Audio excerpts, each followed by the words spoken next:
Salut à tous et à toutes les amis, j'espère que vous allez tous très bien. On se retrouve aujourd'hui pour une nouvelle vidéo Mercato. Dans cette vidéo, on va comme d'habitude relier l'actualité de l'OM. Comme vous le savez sûrement, les 3 prochains jours seront très agités, on aura pas mal d'officialisation normalement. C'est normal, c'est la fin du Mercato, on arrive dans le Money Time. Ça va être dur de tout suivre, mais on va essayer de faire au mieux. Bref, assez parlé, on va directement commencer avec les officialisations. Tout d'abord, même si ça date un petit peu, Pedro Ruiz Delgado s'engage en faveur de l'OM. Le jeune joueur tout droit venu du Real Madrid signe pour 3 ans avant d'être prêté au NEC Nijmegen, un club hollandais. La durée du prêt est de 2 ans, mais l'OM a la possibilité d'annuler le prêt au bout d'une première saison. Comme vous vous en doutez, c'est un pari pour l'avenir. Il n'est pour l'instant pas de taille à rentrer dans l'effectif, mais va justement aux Pays-Bas pour s'aguerrir et prendre de l'expérience, en espérant que son aventure olympienne se passe le mieux possible. Pour ma part, ce sera un joueur que je surveillerai attentivement. Andy Delors s'engage officiellement avec l'OGC Nice. Le club niçois a déboursé 10 millions d'euros pour se l'arracher. L'OM n'était pas allé plus loin dans les négociations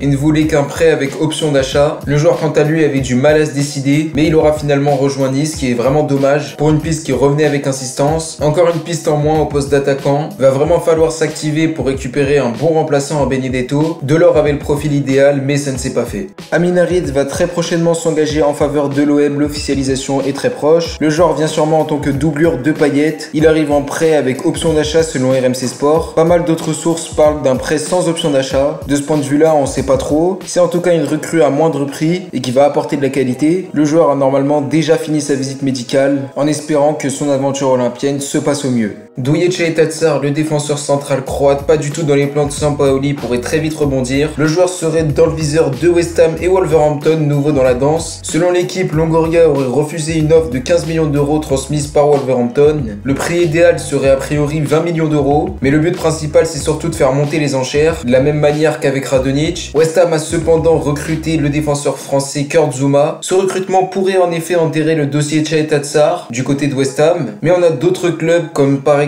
Southampton qui pourrait passer à l'offensive. Le joueur n'était pas présent dans le groupe lors du match face à Saint-Etienne, sûrement un indice de plus qui prouve que son départ est proche. Maintenant pour la piste Ounas, on a eu le droit à un retournement de situation. Alors qu'on parlait de négociations avancées entre l'OM et Naples, le joueur devrait finalement rester du côté de l'Italie. Les deux clubs n'arriveraient pas à se mettre d'accord et selon RMC Sport, le joueur va bien rester à Naples. Le coach Spalletti apprécie son profil, sa grosse pré-saison y est pour beaucoup aussi. Pour rappel, le club napolitain en demandait au moins 15 millions, alors que l'OM voulait un prêt avec option d'achat aux alentours de 13 millions d'euros. C'est donc la fin de la piste Adam Ounas. En attaque, on a eu le droit à 2 nouveaux noms pour remplacer Benedetto. Le premier est celui de Neil Maupay. L'information nous vient de Foot Mercato qui nous apprend aussi que ça va être très compliqué de le recruter. Le joueur a été recruté pour 25 millions d'euros en 2019. Sa valeur marchande est à elle à plus de 20 millions d'euros. Financièrement, ça semble quasi impossible. Donc, sauf miracle, le joueur ne devrait pas signer en faveur de Marseille. La deuxième piste mène à Saïd Larin où là, c'est un peu plus concret. Un joueur qu'on aura déjà sondé durant ce mercato. Sporix, le média turc, nous apprend que Longoria aurait formulé une offre à 6 millions d'euros pour le joueur. Le Beşiktaş aurait refusé et demanderait 10 millions d'euros. Prix qui va être compliqué à atteindre quand on sait que l'OM n'a pas voulu mettre ce montant sur Delors. À voir l'évolution de ce dossier qui peut accélérer et qui me paraît déjà moins improbable que celui menant à Neil Maupay. Donc voilà les amis, c'est déjà la fin de cette vidéo. Comme d'habitude, donnez vos avis sur les différentes pistes qu'on a évoquées durant la vidéo. On va sûrement se retrouver pas mal de fois pour ce type de vidéo là. On se retrouve très vite, d'ici là prenez soin de vous, c'était Kalash, ciao à tous.